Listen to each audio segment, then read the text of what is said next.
Hi everyone! Welcome back po sa channel na to, and for today's video, ang gagawin po natin is one brand makeup using Dazzle Me products.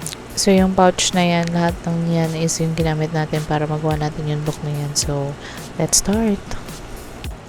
So unang ginamit natin is yung Dazzle Me Super Fine Primer, and medyo nalungkot ako dito kasi ilang gamit ko lang, kakita nyo parang flat na yung tube niya, parang bilis yung maubos, pero natutuwa ako dito sa product na to kasi maganda siya, super nakaka-smooth ng face, tapos medyo nabawasan yung pores ko talaga, so amazed na amazed ako dito. Para rin siya nung Eliza Vecca na primer kung nagamit ko na yon, pero mas gusto ko to. Next naman na gagamitin ko is yung Acne Armor Skin Tint ata to, foundation. Basta ganun. Very light lang to sa mukha, and also light to medium coverage. As in, nawalan niya yung mga redness ko sa mga pimples and other uneven skin tone. Pero, yung mga, as you can see, meron ako mga malalaking pimples. Hindi na siya totally natakpan. Pero, na-even out niya yung skin sa face ko. Kaya, perfect to for everyday. Marirecommend ko talaga siya kasi yun yung ginagamit ko ever since na na-try ko siya. Mas gusto ko siyang gamitin with my hands kasi nung na-try ko sa sponge, since light nga lang siya, light to medium, hindi niya talaga na totally takpan niya. I mean, na-even out yung parang nabawasan yung coverage na kapag naka-sponge, and even sa brushes. Kaya, mas gusto ko yung kamay yung gagamitin sa pag-spread ng product. So, after ng base, ang ginawa ko is yung eyeshadow naman kasi medyo mag-glittery yung eyeshadow nila. So, yun muna yung inuna ko. So, ito lang yung napili kong eyeshadow. Dalawa lang yung nakita kong klase ng eyeshadow nila. Isa yung pink and yung isang parang browns. Yung yung mga shades niya, and dito nakakagulat siya kasi very red pala yung mga nito, mga colors nito. Ayan, as you can see, pink. May yung sunod na gagamitin kong shade, super red talaga siya, masashock talaga ang red na red, lalo na sa camera, super red niya. Buti nga ito na na-edit ko, hindi naman pala super red na red, pero nung nag-film ako sa camera, sobrang red niya, nakakaloka. Kasi hindi ako masyadong nagkagantong color. Kasi yung isang shade na, as I've said kanina, brown. So, parang lagi naman ganun. So, sabi ko, sige, try ko to. And, ayun, na-shock ng ate niya sa kulay red na pula. Kulay red na pula. So, kahit na super pigmented niya, hindi rin siya mahirap gamitin kasi nabablend ko siya agad ng maayos. Ayun, ingat-ingat lang kayo sa pag-apply ng product kasi nga super pigmented niya.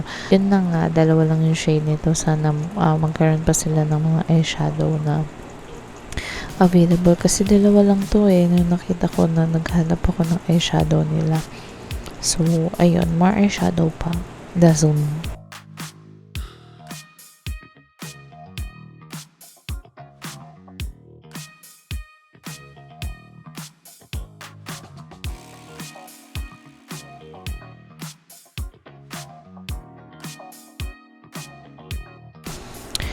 So, next ko is yung concealer para ma-linisan natin yung mga nalaglag ng mga pigments. So, itong concealer na to, medyo nasad ako dito. Hindi kasi siya ganun nakaka-bright ng mukha ko. Hindi ko lang alam kung nagbago na yung formulation nila kasi ito yung pinakauna-unang Dazzle Me na meron ako. Tsaka yung powder. Parang hindi pa sila masyadong sikat yun. Nagkaroon na kami niyan.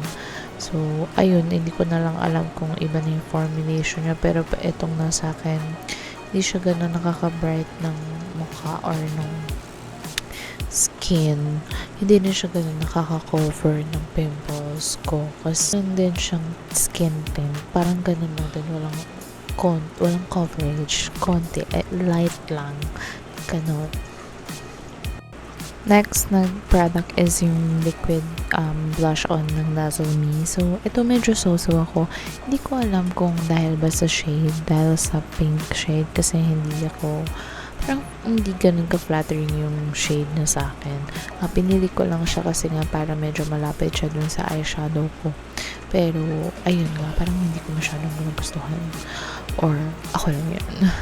Pero maganda yon kasi pwede rin siya kahit na may powder na yung mukha mo tapos medyo nakalimutan mo, ilalagay mo siya. Hindi siya yung parang namumuo-muo, nagbe-blend siya ng maayos. So yun, naglagay lang ko ng powder para maset. Pero maganda tong powder na to, very everyday kong ginagamit kasi nakakawala siya ng oiliness, ng shine, kasi namamattify niya yung mukha ko as you can see, diba? So, perfect to. Itong nila, compact powder. Itong isa sa mga nagustuhan ko sa batch na tong mga makeup na to sa Dazzle Me. Itong eyebrow pencil nila. As in, perfect na perfect siya. As may makapal ng kilay talaga. Nafe-feeling niya talaga yung mga sparse areas ng eyebrows ko. Tapos hindi siya din makapal.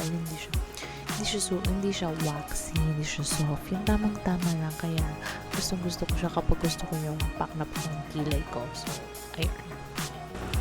Next is liquid eyeliner. So, ito, okay lang naman din to.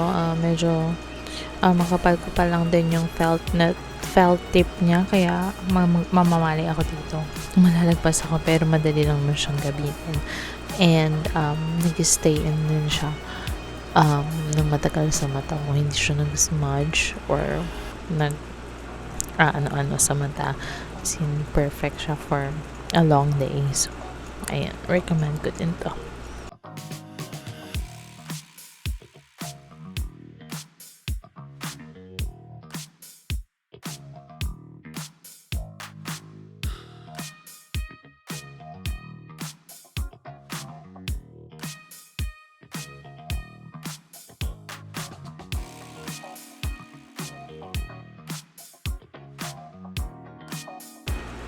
So, ito yung isa din sa mga pinaka-nagustuhan ko dito sa mga products ng Dazzle Me. Itong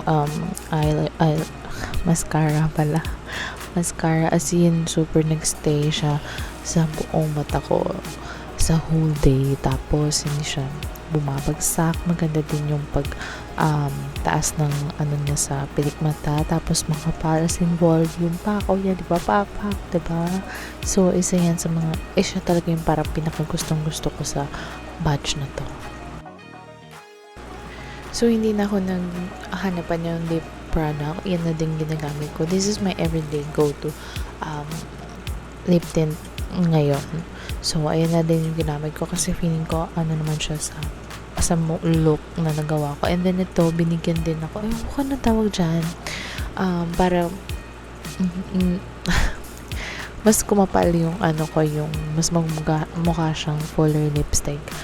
Ginamitan ko lang yun. Binigay lang yun, pero Dazzle Me, nakalimutan ko kung anong tawag yun sa product na yun. And then, ayun, magsa-setting spray tayo. Ang pinaka-sikat na setting spray. And then, tapos na.